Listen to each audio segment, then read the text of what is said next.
Hello friends, this is सने। Welcome back to my channel. आप सभी जानते हैं इंडिया को बीइंग अ रिपब्लिक कंट्री हुए लगभग 70 साल से ज़्यादा हो चुके हैं, लेकिन आपके मन में कभी ये ख्याल आया कि ये रिपब्लिक का जो कॉन्सेप्ट है वो कहाँ से आया? कौन सा ऐसा राज्य होगा जो पूरे विश्व में सबसे पहला रिपब्लिक होगा? तो आज हम जा रहे हैं Vaishali, which is believe to be the first republic state on this globe. So let's गो।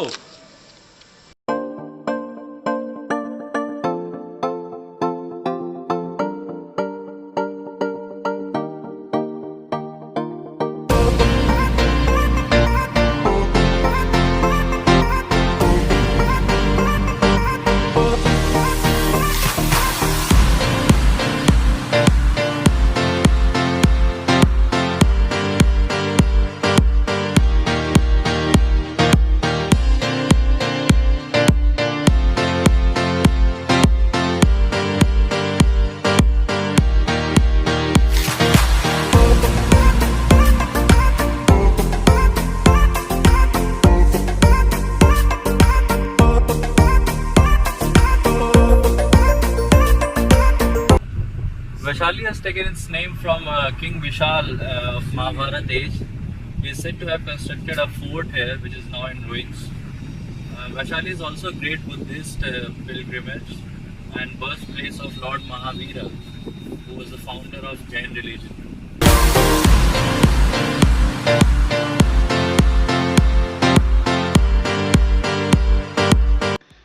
वैशाली में घूमने के लिए बहुत कुछ है। हमारे आइटनरी के हिसाब से हम सबसे पहले महावीर जन्मभूमि जाएंगे, जहाँ शायद एक टेम्पल है। उसके बाद हम विश्व शांति स्तूप जाएंगे, जहाँ बुद्ध भगवान से रिलेटेड बहुत कुछ है देखने को। और उसके बाद हम जाएंगे रुइंस ऑफ लिच्छवी फोर्ट, और लास्ट में फिर अशोक स्तंभ, जो बहुत ही, मैंने सुना है, बहुत ही खूबसूरत है। देखते हैं।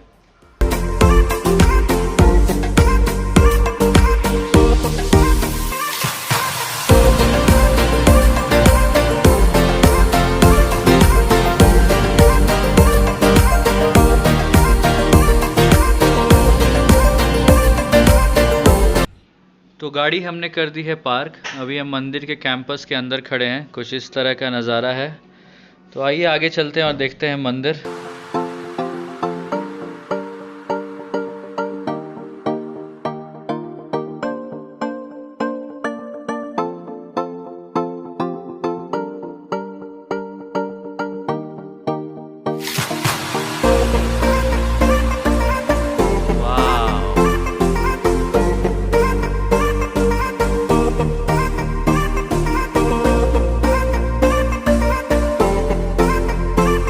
So guys, as you can see, the temple is beautiful and massive. अभी हम चलते हैं ऊपर और देखते हैं। और इस साइड में ये यहाँ का गेस्ट हाउस है। जो भी टूरिस्ट आते हैं उनके ठहरने का इंतज़ाम यहाँ पे है।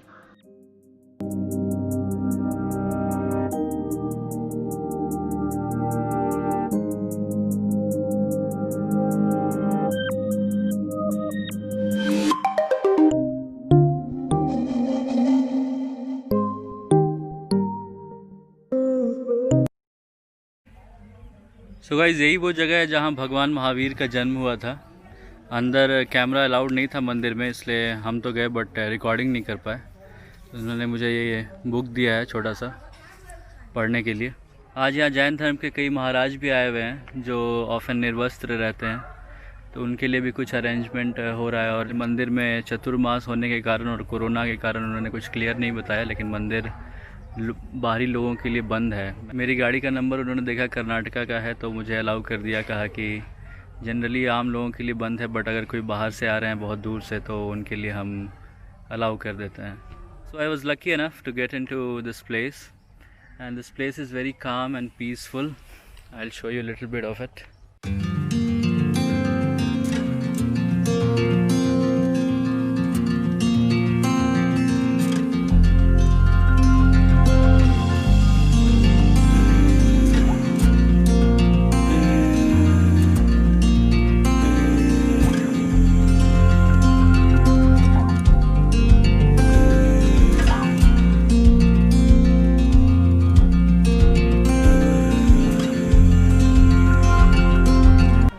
Time to go to our next destination. Now we are heading to Vishwa Shanti Stoop. So on the way we found this. I read about this. I think दूसरे countries के बुद्धिस्ट लोग यहाँ के रहते हैं और ये शायद उन्हीं का आश्रम होगा. गाइज यहाँ पे हमें कई दूसरे कंट्रीज़ के मंदिर देखने को मिल रहे हैं. जैसे फॉर एग्ज़ाम्पल अभी मैं वियतनाम मंदिर के सामने खड़ा हूँ. Similarly this is Sri Lankan temple और उसके आगे थाई टेम्पल था. Now we have reach to our second destination. So ये सब चीज़ें हैं जो हमें यहाँ कवर करनी है. ये सब लोटस नहीं, आई थिंक सिंघाड़ा के पत्ते हैं पानी के ऊपर. आई don't know how it is called in English. हाँ उठ गया.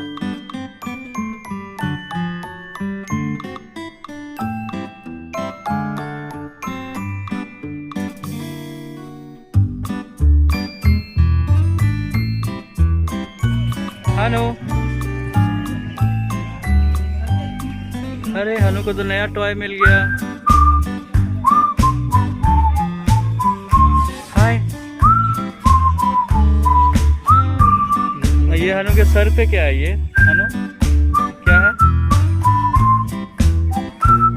क्या है हनु सर पे? ये क्या है सर पे? Now we are on the way to Vishwa Shanti Stoop.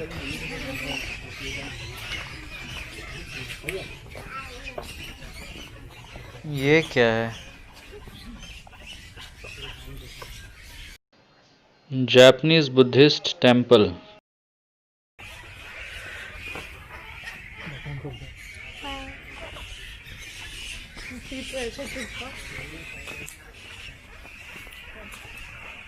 This looks like very old. अंदर चलते हैं.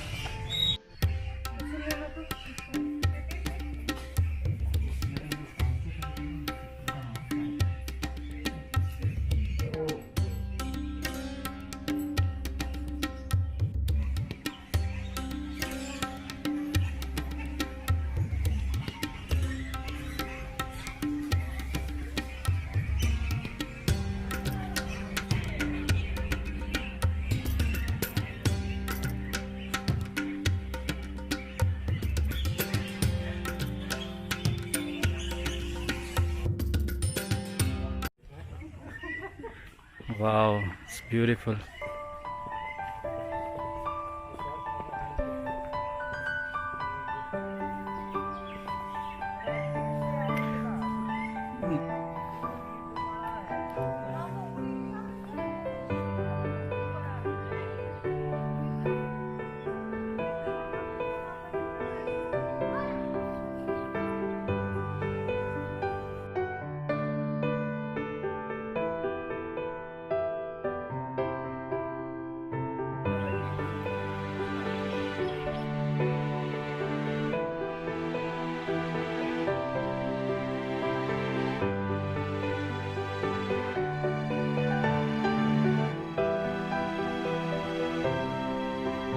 Anu, come here.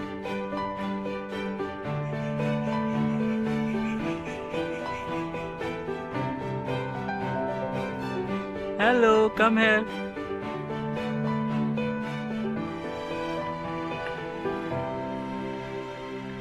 Wow.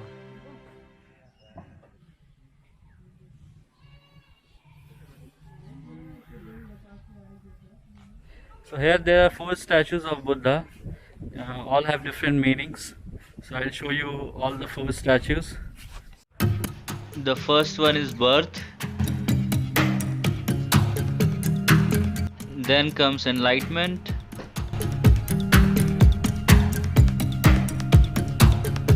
After that, sermon.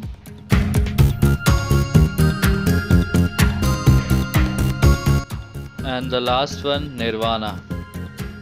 भगवान बुद्ध से रिलेटेड एक काफ़ी इंटरेस्टिंग स्टोरी है. जब भगवान बुद्ध जब सिद्धार्थ थे और ज्ञान के तलाश में जब वो निकले तो सबसे पहली जगह जहाँ वो आए थे वो वैशाली था यहाँ. और यहाँ उन्हें एक गुरु मिले जिन्होंने उन्हें मेडिटेशन करना सिखाया. तो भगवान बुद्ध ने कुछ ही देर में वो जो गुरु थे उनकी बराबरी कर ली. जो वो जानते थे वो सीख गए. तब उन वो गुरु ने हाथ जोड़ लिया और बोला कि आप मेरे साथ यहीं पे रहिए और शिक्षा दीजिए मेरे साथ। लेकिन भगवान बुद्ध की मंजिल कहीं और थी। वो फिर वहाँ से यहाँ से निकल गए, वैशाली से चले गए और सेकंड जगह जहाँ उन्हें दीक्षा मिली वो थी राजगीर, जो भी बिहार में है। तो राजगीर में उन्हें डिफरेंट डायमेंशंस ऑफ ब्रेन को एक्सप्लोर करने की दीक्षा मिली, like different form of meditation जो इससे एक लेवल ऊपर था।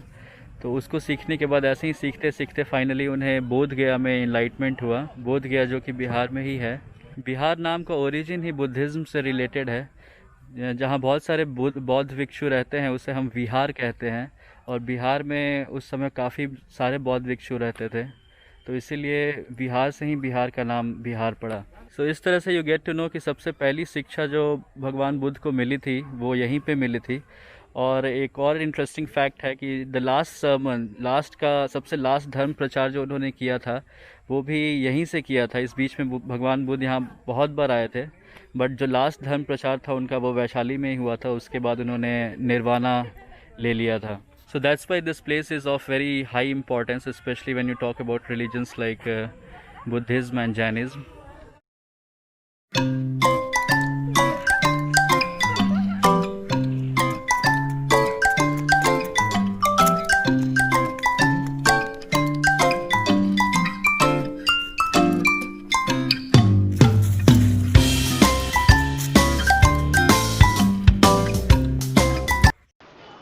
This is Abhishek Pushkarni, which was the holy tank of King Vishal and Lichvis.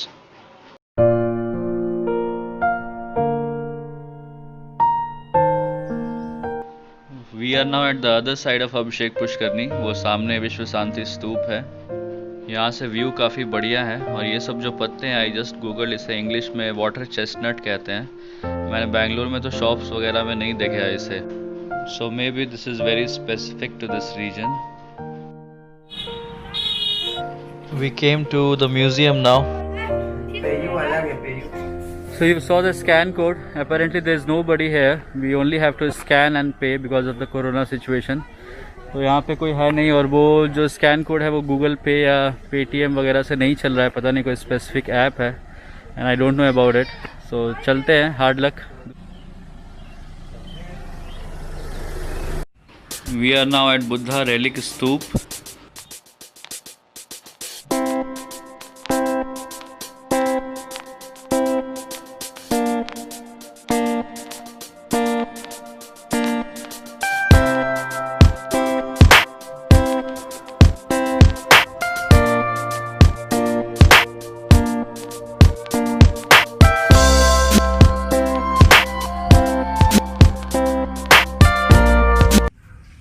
ऐसा कहा जाता है कि जब भगवान बुद्ध ने निर्वाणा को प्राप्त किया था तो उनके एशेस को 8 जगहों पे भेजा गया था, अलग अलग जगहों पर, और ये जगह उनमें से एक है।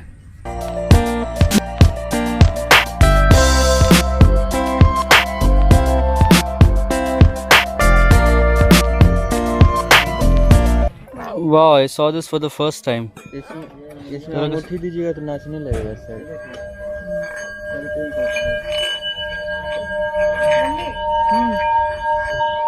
तो भैया इसके बारे में कुछ बताइए। ये सराउंड बेल है, इसको बजाने से वाइब्रेशन होता है जी। ये वाइब्रेशन पूरे हाथ पे जाता है, हाथ के जरिए नस है, नस के जरिए पूरे शरीर में जाता है, जो कि खून में छोटा छोटा जो कमी होता है, इसके बारे में आप गूगल पे भी सर्च कर सकते हैं बेल के बारे में, तो आपको पूरा जानकारी मिल जाएगी इसके बारे में। भाई साहब, so guys, I really like that meditation well and I'm taking it. Now we are going to ruins of King Vishal Fort.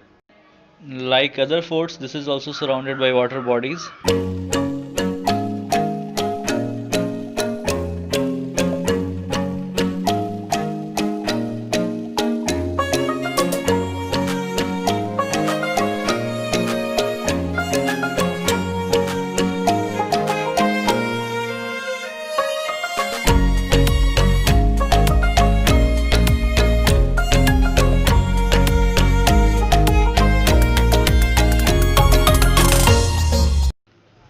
तो अभी हम किले के ऊपर से गाड़ी चलाते हुए आए हैं उधर से। ये किला जो है वो 81 एकर्स में फैला हुआ था, और ये जितने भी आप ऊपर नीचे ज़मीन देख रहे हैं इन सब के अंदर किला दफन है। और अभी खुदाई बस थोड़े से हिस्से की हुई है जहां हम जाने वाले हैं। तो आइए देखते हैं 2600 साल पुरानी ईंट कैसी दिखती है।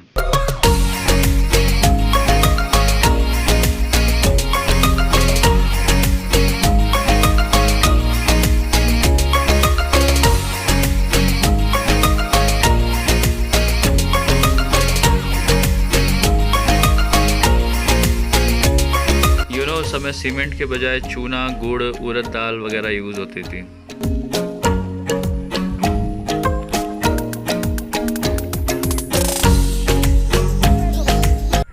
कहा जाता है कि पहले का ये संसद है, लाइक पार्लियामेंट है।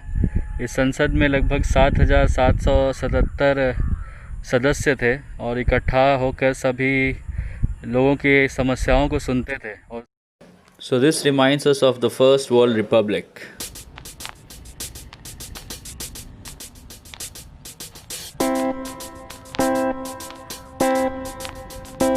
Now we are going to our last and most famous destination in Vaishali, the Ashok Pillar.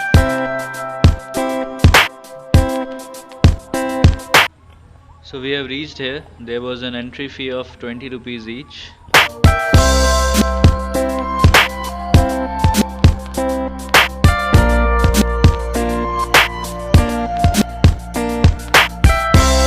हानू क्या कर रहे हो?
तो गाइज़ मेरे पीछे आपको ये अशोक स्तंभ दिख रहा है। तो पहले ज़माने में क्या होता था कि जब राजा अपना कोई टेरिटरी कैप्चर करते थे तो अपना वर्चस्व दिखाने के लिए ऐसा स्तंभ बनवाते थे। इट्स अ सिंबल कि ये मेरा एरिया है, मेरा वर्चस्व है। ऐसे कई सारे स्तंभ अशोक ने बनवाए जिसमें ये एक है और उसके ऊपर में तरह तरह के जानवर होते थे। इसमें एक शेर है, इसी तरह किसी में एलिफेंट, किसी में बुल, अलग अलग तरह के जानवर होते थे। ऐसा ही एक स्तंभ सारनाथ में है जिसमें 4 लायंस हैं जो हमारा नेशनल एम्बलम है। इस स्तंभ की एक और ख़ास बात है कि इसका ये जिस चीज़ से बना है वो एक पॉलिश्ड सैंडस्टोन है और अभी भी लगभग 2500 साल के बाद भी ये वैसे ही चमक रहा है। I will give you a closer view. ऐसा ही सिमिलर कस्टम आप ग्रीस में भी देखते हैं, ये पिलर कंस्ट्रक्शन का। और अशोक ने इस पिलर पे शेर इसलिए बनाया था क्योंकि शेर जो है वो भगवान महावीर जैन का प्रतीक है। So just to give him tribute. इस पिलर पे कोई इंक्रिप्शन नहीं है। और एक और फैक्ट है कि आम्रपाली जो एक बहुत ही फेमस इंडियन डांसर थी, उसने भी बौद्ध धर्म यहीं पे अपनाया था। ये जो स्तूप आप देख रहे हैं ये आनंद स्तूप है। आनंद भगवान बुद्ध के सबसे प्रिय शिष्य थे और बाकी भी ये जितने भी है ये किसी न किसी की मेमोरी में बनाए हुए हैं। So guys, I really like the place. This place is very incredible with lot of history in it. I hope कि आपको भी हमारे साथ वैशाली घूम के काफ़ी मज़ा आया।